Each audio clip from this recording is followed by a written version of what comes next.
Hey, welcome to another edition of the Gentleman Grachowski Show. I am him, Larry Grachowski, and this is the show. We got a great show for you tonight. We got some Bears, we got some Letterman, and we got Matt Cassane. Matt Cassane, welcome to the broadcast. It's Hey good to see. Larry, how are you, buddy? Oh, I'm doing good. It's good to see you again. Last time we saw you, everything was the summer was about to kick off. Now the summer is about to close up. How you been handling the summer?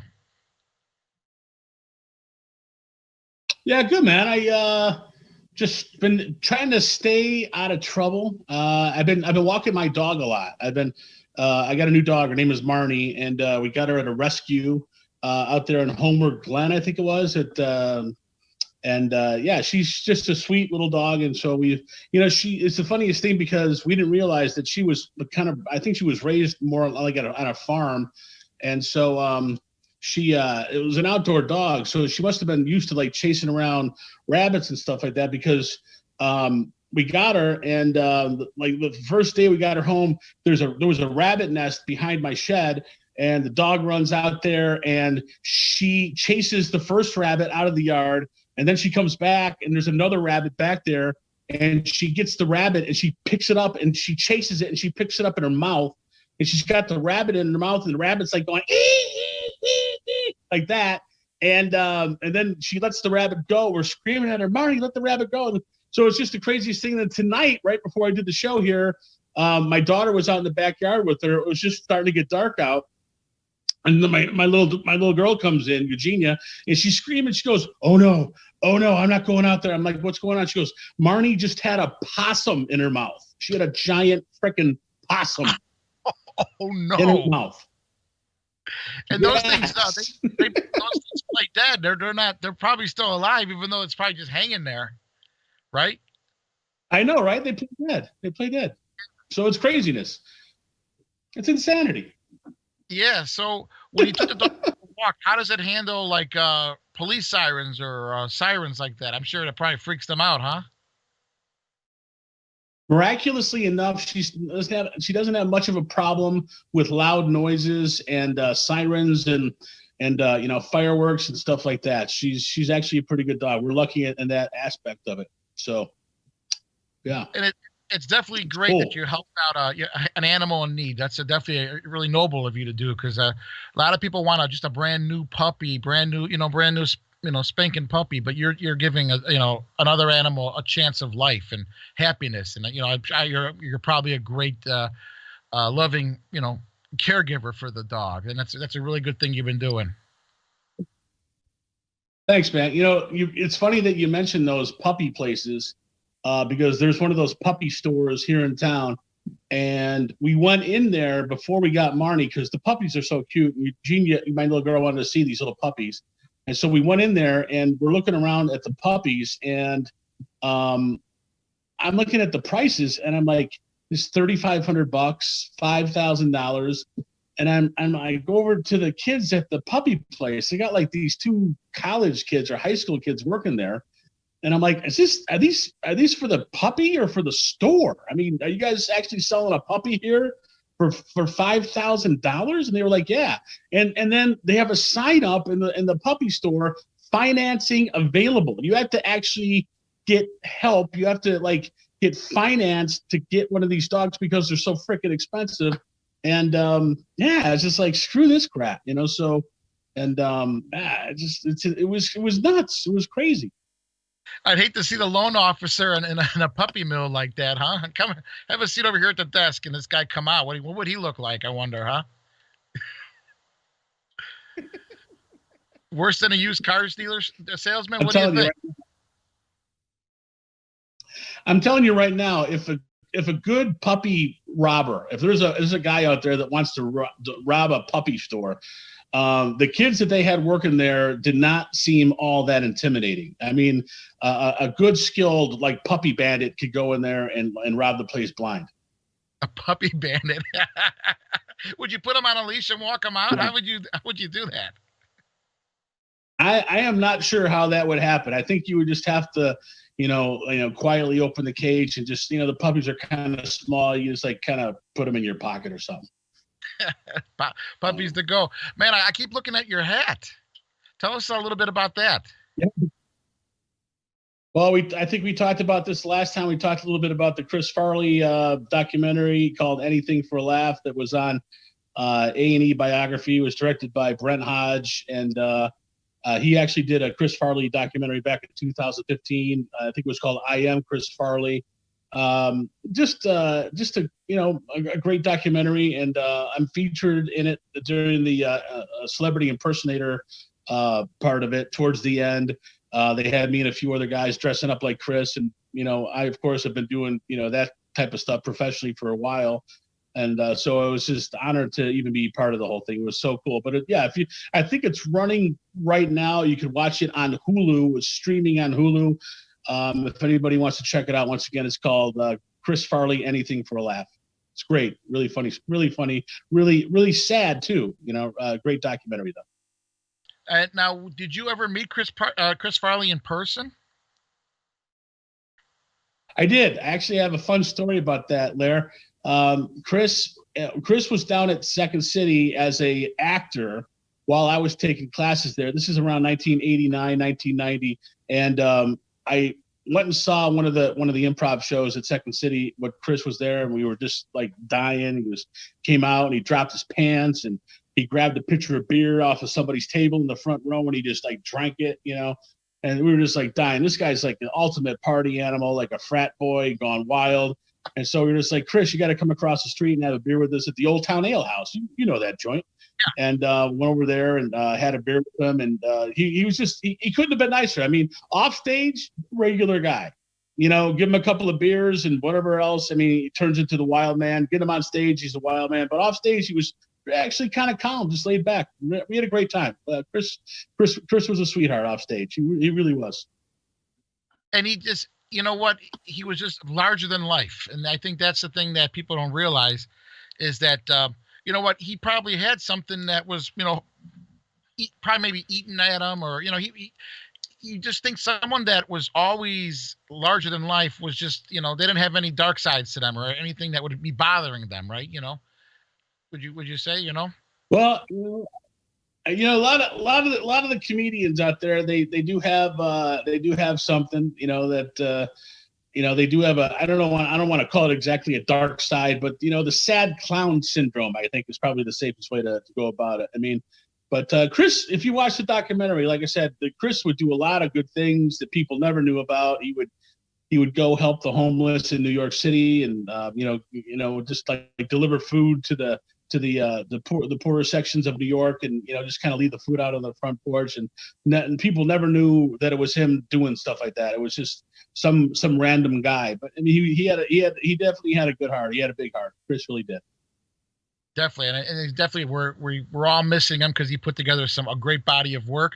Even though it was a short period of time, he definitely put some stuff that's never ending. We're always thinking about him, just like things he did on Saturday Night Live, obviously the movies, and then this guy right there, oh yeah, Mr. Foley,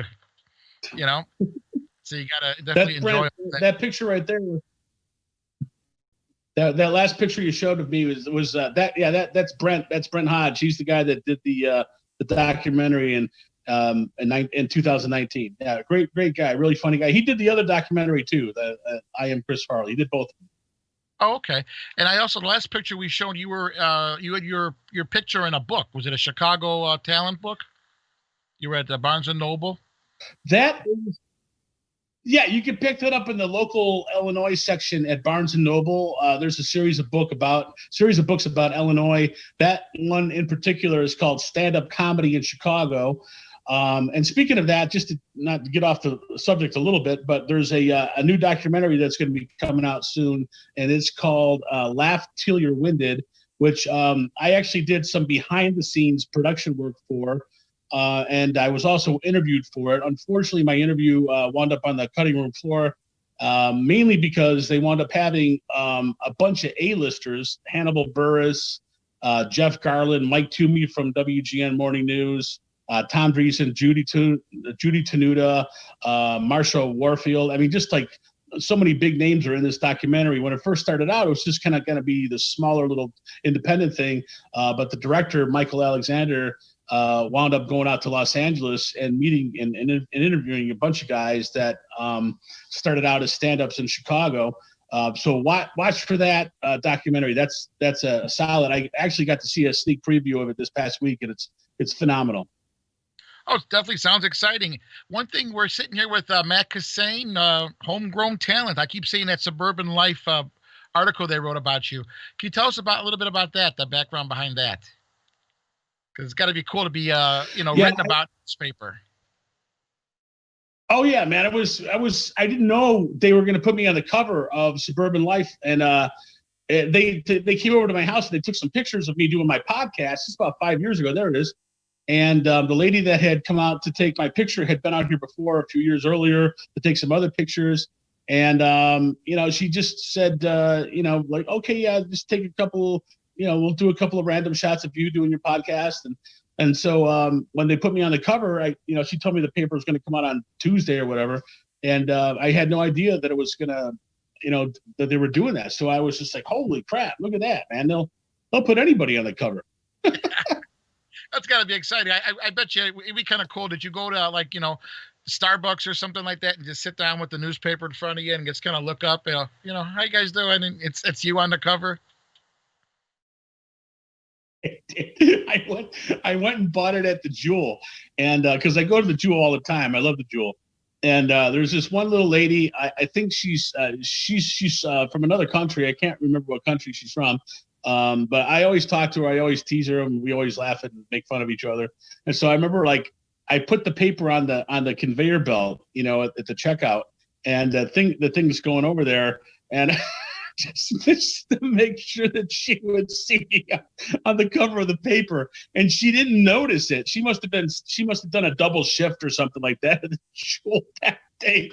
And I was just pointing at it, and she's just like, "What?" I go, "That's me. I'm on the cover." She could have cared less. Now she would have been saying, "You want to round up? You want to round up?" That's all they care about. I was sitting here with homegrown talent here, Matt Cassane. We'll be back with some more here on the Gentleman Grachowski Show. Don't go away.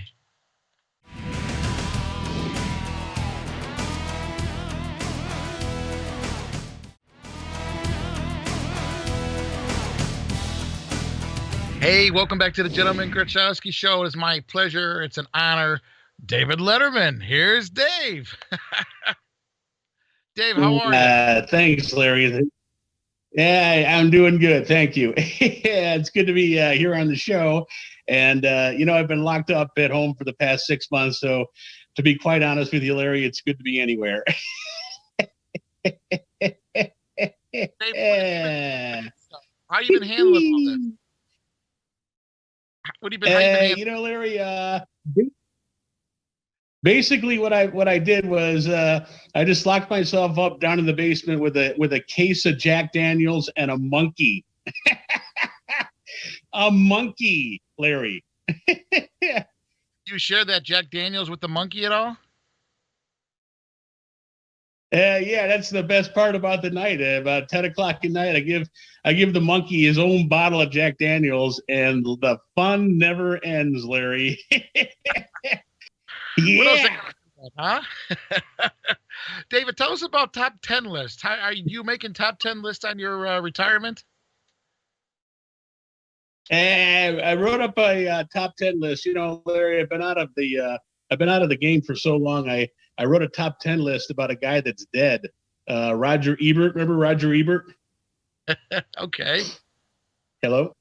Yes, Roger Ebert. Yeah, so I know this is a Chicago show, so I figured I'd just pay homage to one of the greatest film critics of all time, Roger Ebert. He used to be a regular regular guest on my show. He and Gene Siskel would come on and just set the place on fire. So in honor of Roger Ebert, I wanted to do a new top 10 list, Roger Ebert's top 10 films of all time. And just to let you know, Larry, these are all films with some type of food in the title, because Roger was sort of a big fat guy. Tonight's top 10 list comes all the way from our home office out of Wichita, Kansas, Larry. Tonight's top 10 list, Roger Ebert's top 10 films of all time. Keep in mind, these are all food films, okay? Films with food in the title because Ebert was a big fat guy. So here we go. Roger Ebert's top 10 films. Number 10, Meatballs. Drum roll. Number 9, Hot Dog the Movie. Number 8, Mystic Pizza, Larry. Number 7, Hamburger Hill. And number 6, Cloudy with a Chance of Meatballs, Larry. Meatballs. And then, of course, there's the other movie called Meatballs. Number 5, Like Water for Chocolate. Again, these are Roger Ebert's top 10 films of all time. Number 4, American Pie. And number 3, Children of the Corn, Larry. These aren't very good. All right, number 2, Attack of the Killer Tomatoes. And Roger Ebert's number 1 film of all time, ladies and gentlemen, boys and girls, moms and dads, kids of all ages, Fried Green Tomatoes. Yeah. Golly, that was so much fun. Man. Dave, what are you gonna do later on tonight? Anything good tonight? You and that monkey gonna have a drink? And Larry, me and Paul are going to drive out to Sandusky, Ohio. There's a Shakey's out there. Remember Shakey's Pizza? Oh, and the buffet too, right? They got the buffet, the Swedish meatballs, the pizza, the ice cream thing where you put it in the cup. That's the closest Shakey's that we could find to the studio here in New York. So Paul and I are going to be driving out to Shakey's. Who's doing shotgun? I'm not sure about that. I guess it all depends. I was going to let the monkey drive for a few hundred miles, actually. Oh, yes. All right. All right, David Letterman, thank you for stopping by. Dave, good to see you, man. You have fun with your little monkey. You want to touch my monkey? All right, take care now. All right, thanks, David Letterman. This is Gentleman Gruchowski Show. We'll be back after this. Don't go away.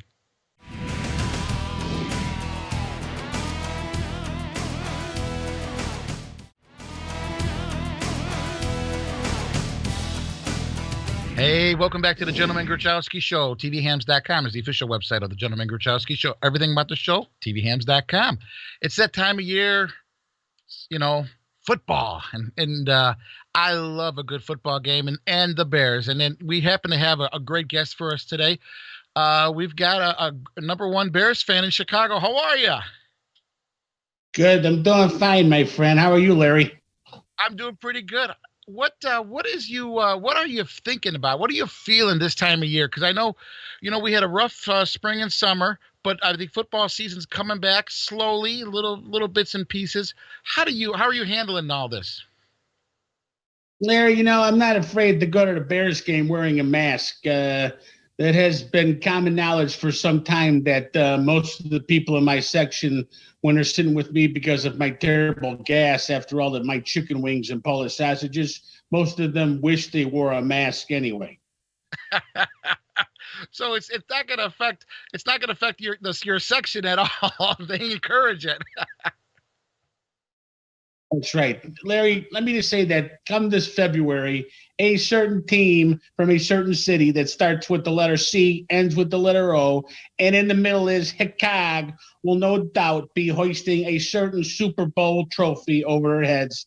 A team known as the Bears. The Bears. Heart attack, here it comes. Baker's Dodger. Take your time. You just got a defibrillator. You okay, sir? I'm doing fine. Larry, I wrote a song in honor of the Bears. I'd like to perform it for you right now, if that's okay. Sounds good to me, sir.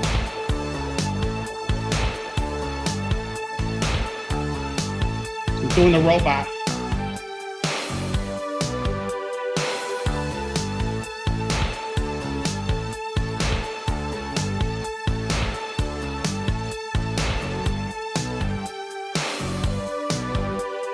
Who are the guys that are the best in the world and make the rest of the teams look like a gaggle of girls? The Bears.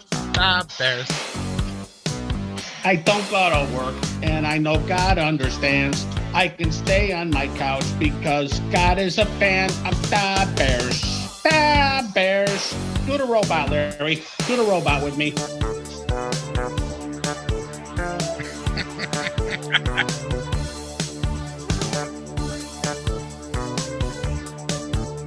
Okay, got a couple more verses. Here we go. They are strong as a legion of heroes, and when the Super Bowl's done, they'll win 100-0. The Bears. They are the Bears, and we are the fans. When the Super Bowl's done, we're going to Ditkaland. The Bears. The Bears. Robot, one more time, everybody. Heart attack. One more heart attack. Oh. All right. That was my song. Larry, I know that you're a big fan of David Letterman. And so what I wanted to do was I put together a little top 10 list for all the fans out there. Okay. Top 10 things to do in order to have a successful tailgate. So if I can get a drum roll, please. Okay, there we go. Top 10 things you have to do to have a successful tailgate, my friend. Number 10, find a good spot. Now, keep in mind that I wrote this top 10 list, okay? Unfortunately, I don't have a big writing staff like Letterman used to have with a bunch of guys that went to Harvard. All right, so I wrote this. Number 9, eat an entire casserole on the way to the game. And number 8, try not to have a sudden heart attack before the game begins, my friend. Again, this is top 10 things you have to do in order to have a successful tailgate. Number 7, have plenty of salted meats. That's important. Everybody knows that. Number 6, bring a defibrillator in case someone in your party who shall remain nameless has a sudden heart attack. Number 5, bring plenty of Velveeta for cheese shots. Number 4, when they're not looking, steal someone's pork chops so you can save money. Number 3, if tailgating out of town, just remember to act polite. Unless you are in Green Bay, then let those have it by reminding them that their Messiah, Brett Favre, whipped out his Polish sausage and took pictures of it and sent it to some poor masseuse. Number 2, one last time, try your best to avoid having a sudden heart attack. All right, and the number 1 thing you have to do in order to have a successful tailgate, drum roll, give all your children the middle name of Ditka. There you go. Thank you, Larry.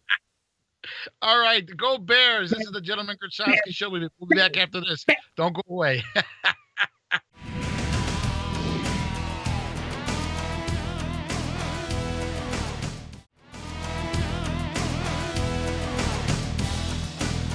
All right, welcome back to the Gentleman Grachowski Show. TVHams.com is the official website of the Gentleman Grachowski Show. Everything you want to find out about the show, you can find out there, TVHams.com. We're sitting here with Chicago's very own Matt Cassane. Welcome back, Matt. How are you? Good, man. I gotta pat myself on the back, Larry. I know. I never do that, but this website called Country Music Weekly put me on their website. I have no idea. I'm not a country star, obviously. I don't even have any country records. I think I have Garth Brooks' greatest hits, maybe. So they put me on their website doing my 30 impressions in 3 minutes routine, which I made up for a roast. I was part of a roast for Richie Hoffer, who was the lead guitar player in this band called Seventh Heaven. I don't know if you guys ever heard of Seventh Heaven or not. Right, yeah, we've heard of them. They play around Chicago. They're a huge festival band. They got thousands of followers and stuff. So I did a couple of gigs with those guys over the years, and then I did a roast. So anyway, they do a thing called 30 songs in 30 minutes. Okay, they do it at all their shows. So in honor of Richie, I did 30 impressions in 3 minutes because nobody wants to listen to me do 30 minutes worth of impressions. God knows that. So anyway, all right, let's get that time clock going. Let's do it. Here we go. 30 impressions in 3 minutes, Larry. All right, where's that time clock at? It's coming here. There it is. Okay, ready? Go. All right, number 1, Chips Enough. Hey, buddy, I hail you. Number 2, David Letterman. I just do the laugh. Number 3, Tom Brokaw. This is Tom Brokaw for NBC Nightly News. On tonight's broadcast, we're going to be talking to Jeff Goldblum, or why don't we just call him Tanya Harding's boyfriend. Number 4, Donald Trump. Hello? Yes, I'm trying to get a hold of Chachi. Hello, Chachi. This is the Donald. I'd like you to speak at the presidential campaign this year. All right? I want you to say some really cool stuff about America, like America is the greatest place ever. All right? Thank you, Chachi. I love you. Bye-bye, Chachi. Bill Clinton. This is Bill Clinton if he was on Beavis and Butthead watching videos with those guys. Yeah. Hey, Bill. Yeah. Those chicks in the video are pretty hot. Yeah, they are very hot, Beavis. Yes, they are very hot. Actually, you know what, Beavis? I think I may have known a few of those girls. Ronald Reagan. This is Ronald Reagan and Johnny Carson if they were in a scene from Pulp Fiction. This is a little bit weird, but Ronnie, did you know that? Do you know what they call a quarter pounder with cheese in France? Well, no, I don't.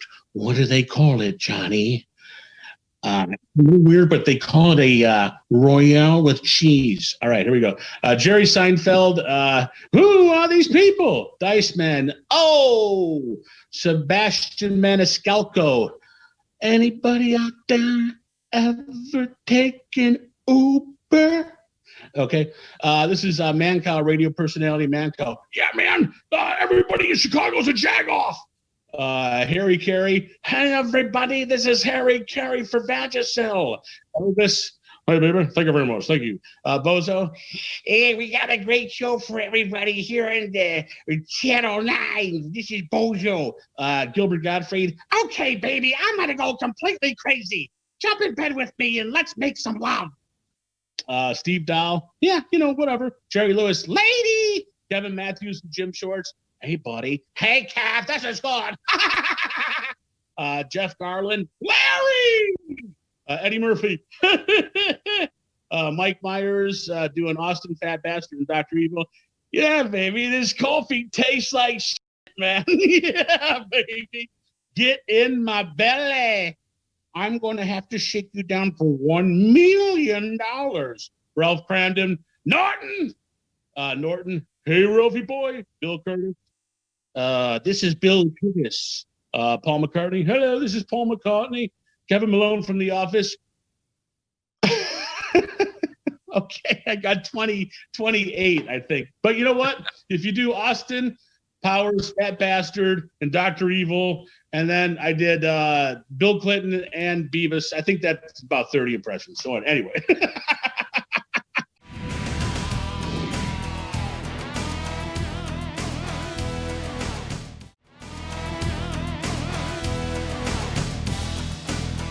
Hey, welcome back to the Gentleman Grachowski Show. I hope you guys have enjoyed this show. We've had great time with Matt Cassane, special appearances by David Letterman, Eddie, the Bears fan guy, and you know what? A whole bunch of other guys. We had a Trump appearance, Harry Carey, Bozo, Gilbert Godfrey, Bill Clinton, Beavis and Butthead, Ronald Reagan, Johnny Clash, Sebastian, Seinfeld, the Dice Man, a whole bunch of things. And this guy right there, he did all those voices in just over 3 minutes.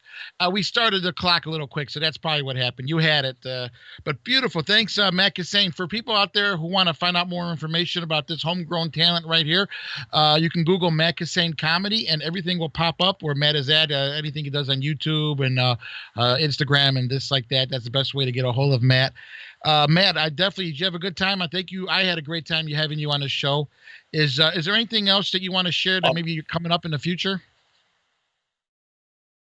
Always have a great time on your show, buddy. Not, I just have random gigs here and there. It's been a rough year for any performer. Most of the venues that we would perform at, whether it's a club or a college or a private event, they've been shut down. So it's been sort of a rough year. I'm doing a gig tomorrow night out in Wheaton. I got a private event I'm performing at in Wheaton, so I'm knocking on wood that more of those come in. You were talking earlier about Chris Farley. There's the guy right there. There were some other characters he did that people seem to have forgotten about, right? Well, yeah. I mean, obviously, his most famous guys were the Bears guy and the Chippendales guy everybody talks about, and Matt Foley, the motivational speaker. But another character, he only did a couple of times. He did it at the Weekend Update desk. Was a guy by the name of Bennett Brower, which I love doing. And most of the people, they don't remember that character at all. But he was just a guy that would come on and just sort of put himself down. He would just come on Weekend Update and he'd be like, well, Kevin, it's that time of year for John Q. Citizen to get out here on the Weekend Update desk and talk about himself. Normally, they'd have some good-looking, camera-friendly guy, but no, they had to call me. Of course, I have a slight weight problem. I'm not the norm. I'm not camera-friendly. I can't reach all my body parts. I don't own a toothbrush. I scare small children. I don't wear clothes that fit me. I can't wipe properly. I've never had sex with a lady. I'm not sure how that works. Anyway, that's it. All right. Well, you know what, Matt Cassane, thank you for stopping by again. You can go to Google Matt Cassane Comedy. Future success, Matt. Thanks for stopping by again. And anytime you want to come back, you're more than always welcome to come back and, tell us what's going on. And, you're the man. Thank you, Larry. All right. Thanks for watching the Gentleman Grachowski Show. Hope you guys liked it. We'll be back next week. This is Matt Cassane. Thank you. Have a good one.